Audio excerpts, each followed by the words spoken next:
Halo teman-teman agroekoteknologi, pada kesempatan kali ini kami dari kelompok TPB J2 akan mengulik seputar tanaman anggrek loh.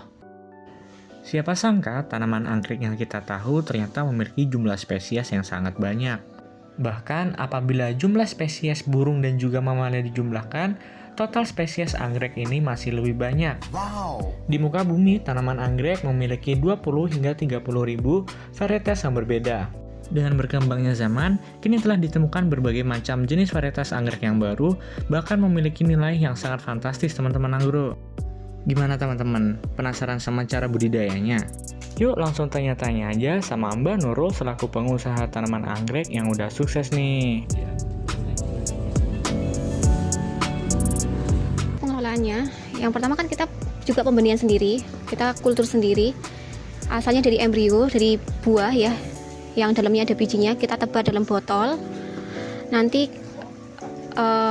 baru kita keluarkan dari keluar botol atau aklimatisasi itu sekitar 1,5 tahun, sekitar umur 1,5 tahun baru kita keluarkan. Kita tanam awalnya di tray seperti ini. Setelah itu kita pindah lagi ke sini, ke pot yang kondisinya seedling, terus kita pindah ke atasnya lagi sampai dia berbunga. Kenapa kok nggak sekalian langsung aja dari keluar botol langsung ke pot gede? Enggak, karena kalau anggrek dia tuh mintanya medianya itu sesuai sama ukuran tanamannya. Kalau kita paksa dari kecil gini langsung ke pot yang gede, dia itu mungkin pertumbuhannya memang cepat, tapi medianya gampang asem. Jadi nanti kalau udah gede, belum sempat gede aja, medianya udah kurang bagus, otomatis kan pertumbuhan anggreknya juga kurang bagus kayak gitu.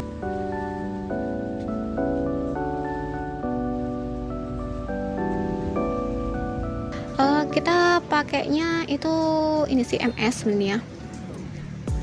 Gabungan antara agar-agar, arang pasti tahu kan ya, udah mungkin dasarnya udah tahu ya. Kalau untuk medianya pas kondisi kecil kayak gini, kita pakainya entah moss putih atau moss hitam, media yang bisa melembabkan kayak gitu. Terus untuk kondisinya kalau udah gede atau udah dewasa, kita bisa pakai arang. Jadi kita campurin arang biar batangnya tuh bisa keker kayak gitu. Kita penyiramannya ya, kalau kita penyiramannya seminggu itu sekitar 2-3 kalian kayak gitu ya.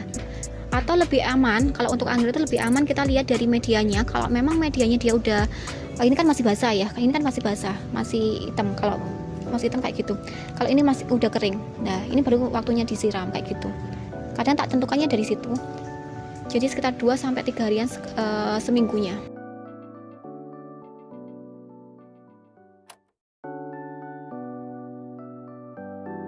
Pestisidanya kita seminggu sebenarnya seharusnya seminggu itu 2 kalian, tapi karena waktunya juga ini ya terbatas, aku biasanya sebisanya, tapi tak usahakan seminggu tuh 1 kali.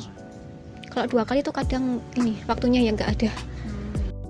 Aku kalau pupuk biasanya pakai NPK ini Gaviota, kadang juga aku selingin sama Gandasil kayak gitu. Kalau pestisidanya, untuk pestisidanya aku pakai Samit itu untuk mengatasi tungau di ini bawah daun biasanya. Kadang juga pakai Marsal, kadang Alika. Kita sesuaikan sama kondisi tanamannya, butuhnya itu yang mana kayak gitu. Kalau pemanenan pastinya beda ya, setiap jenis aja pertumbuhannya kita udah beda. Kayak gini, ini aja umurnya 3 bulan, itu juga sama 3 bulanan. Jadi yang ini udah bisa dipanen, yang itu masih kecil-kecil, jadi disesuaikan biasanya aku dari ukuran daunnya. Pemilihannya varietas sebenarnya jenisnya anggrek itu banyak, jadi kita menyesuaikan aja di pasar, kebutuhan pasarnya apa kayak gitu. Kalau saya sendiri memang lebih fokusnya atau lebih banyaknya sekarang ini di anggrek bulan kayak gitu. Paling kalau anggrek bulan kebanyakan kok hibridan tuh banyak varian-varian bunga itu yang kayak corak-corak baru kayak gitu. Kalau untuk pendistribusiannya kita ada reseller juga, kita juga langsung jual ini langsung, ada juga dari online kayak gitu.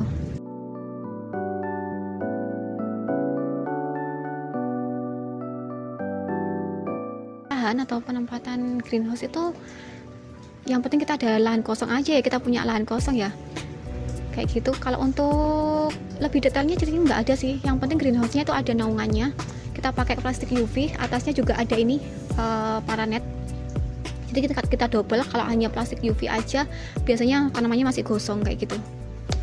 Dan yang penting tuh sebenarnya usahakan kalau cari itu yang dapat angin banyak, usahakan yang dapat angin banyak, soalnya itu sangat ngaruh sama pertumbuhannya anggrek.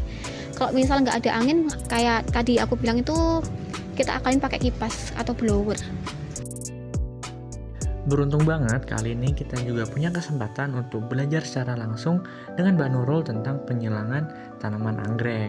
Bunga dari tanaman bunga anggrek tergolong pada bunga sempurna. Penyilangan pada tanaman anggrek dapat dilakukan dengan mengambil kelamin jantan pada bunga anggrek, yang kemudian dapat dioleskan pada putik tanaman anggrek. Persilangan bunga anggrek yang berhasil akan ditandai dengan leher bunga anggrek yang membesar dan memiliki tekstur yang empuk.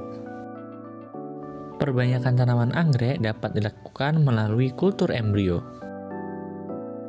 Embrio akan ditebar pada media MS yang diletakkan pada botol kaca yang steril. Embrio yang berhasil tumbuh dan berkembang nantinya akan dipindahkan secara berkala agar memiliki pertumbuhan yang maksimal. Nah, gimana teman-teman? Udah tertarik belum nih jadi petani anggrek? Teman-teman agro udah paham kan cara budidaya tanaman anggrek? Mulai dari perbanyakan, perawatan, aklimatisasi, dan juga bahkan distribusinya nih. Mungkin cukup sekian yang dapat kami sampaikan dari kelompok TPP J2. Selamat bertemu di lain kesempatan.